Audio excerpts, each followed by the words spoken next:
Hey there, welcome to Bandit's Keep. I'm Daniel, and today we are going to talk about reactions, or the reaction table role, or the idea of it in BX Dungeons and Dragons, or basically most of the OSR type. AD&D would fall into this too. I'm not sure about second edition, but generally speaking, these older games had a reaction table.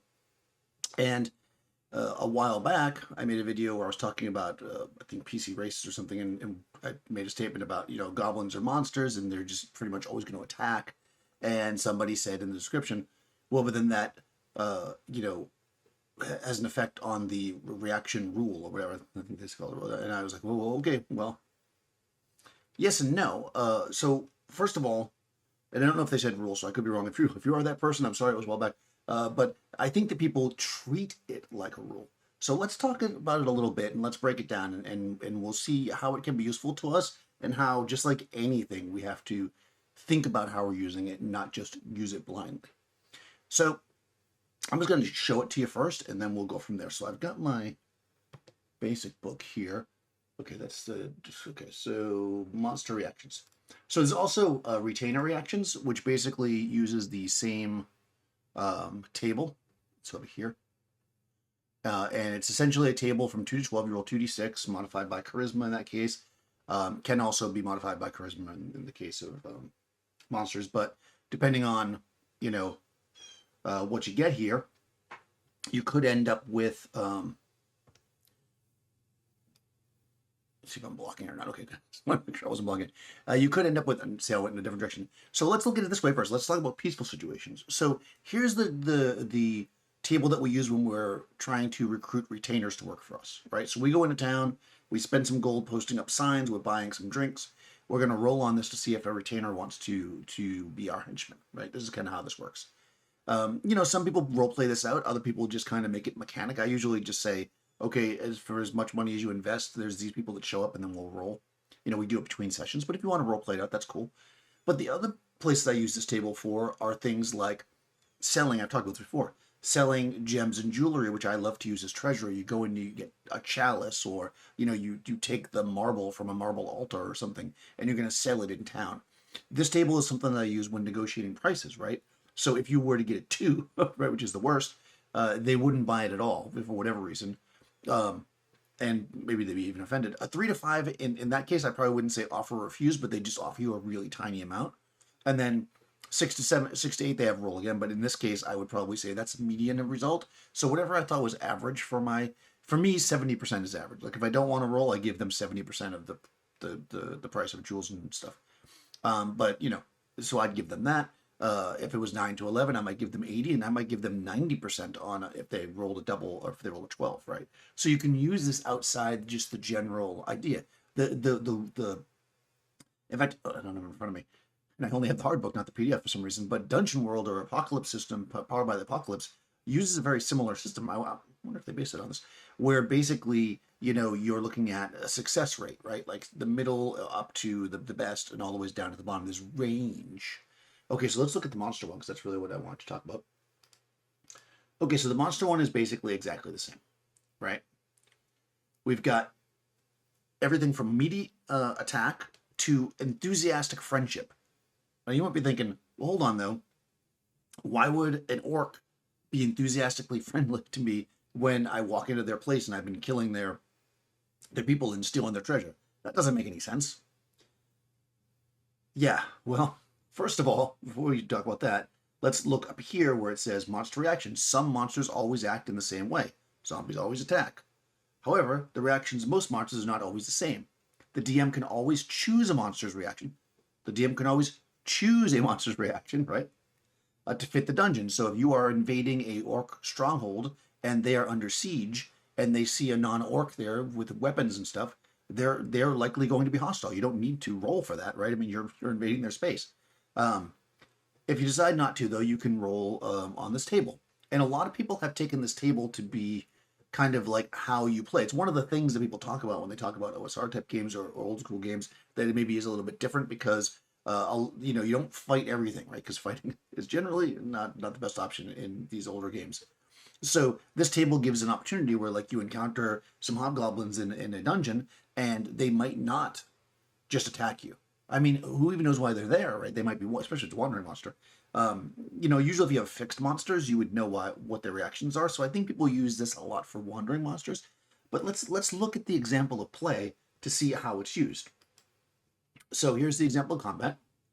I'm just going to jump down to here.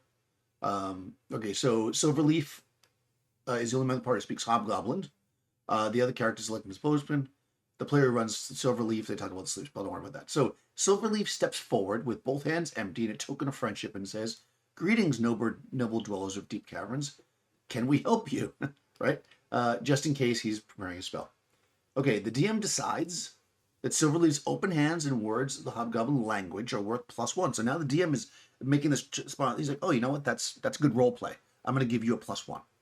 So unfortunately, though, the DM rolled a 4, right? And looking at our chart, we know that 4 is hostile, which even adjusted to a 5 is still not. It's not attack, but it's hostile.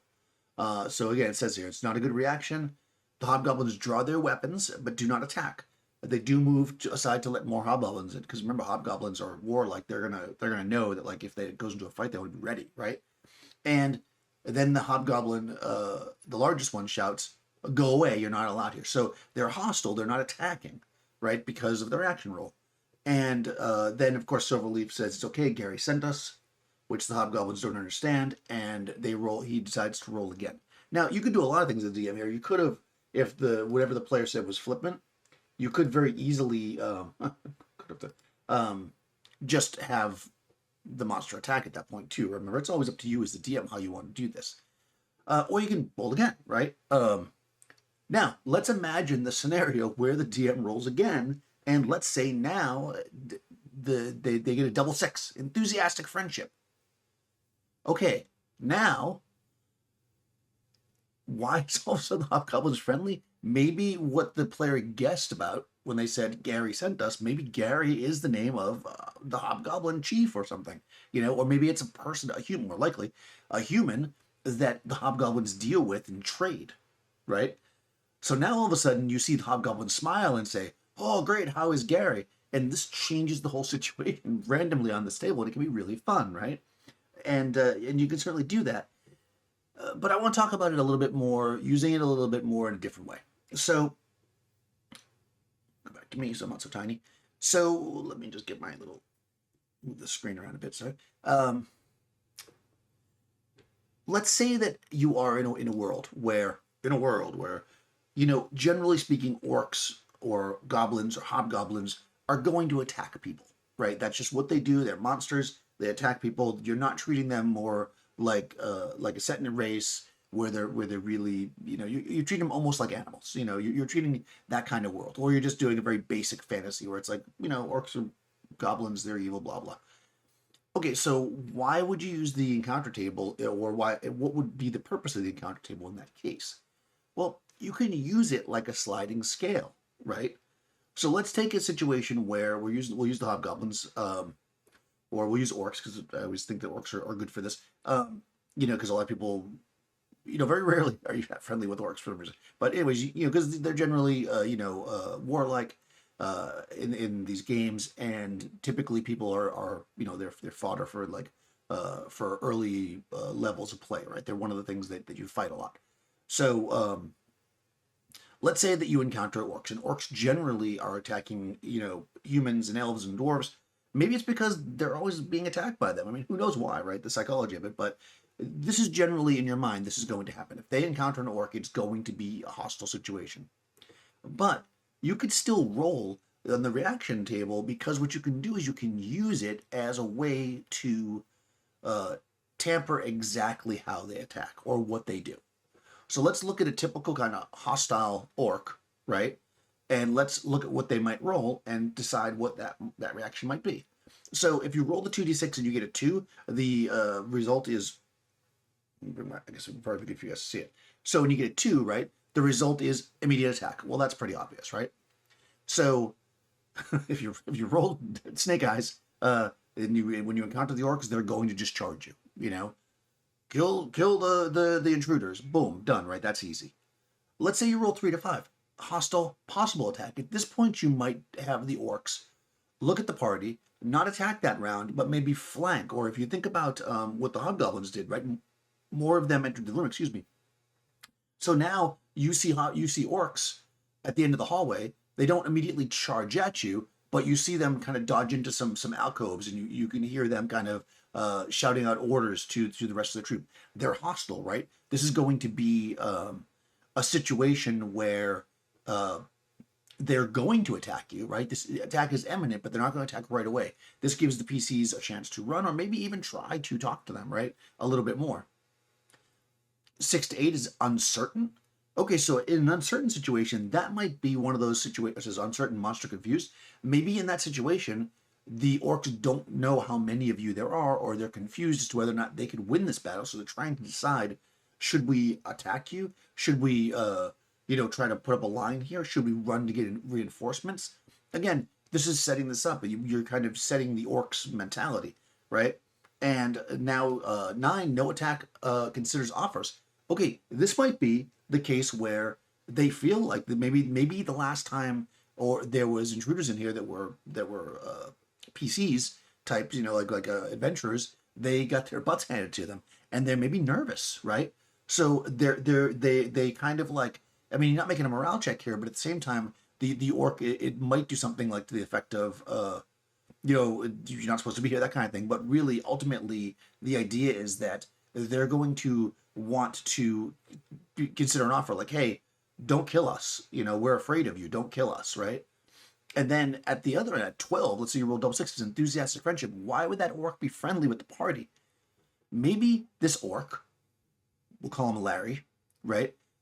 Maybe Larry is next in line to be chieftain, and this other chieftain he hates, right? And maybe there's conspiracies, and that other chieftain is always trying to kill off Larry or his family, so that Larry can't take over. Larry wants him dead, but he can't just show of force. Maybe that's not just how it works in their society. So now he can be friendly to the player characters to try to get them to do what he can't do, which is kill, the Jerome, right? So Jerome is the other orc chieftain, and he wants Jerome dead.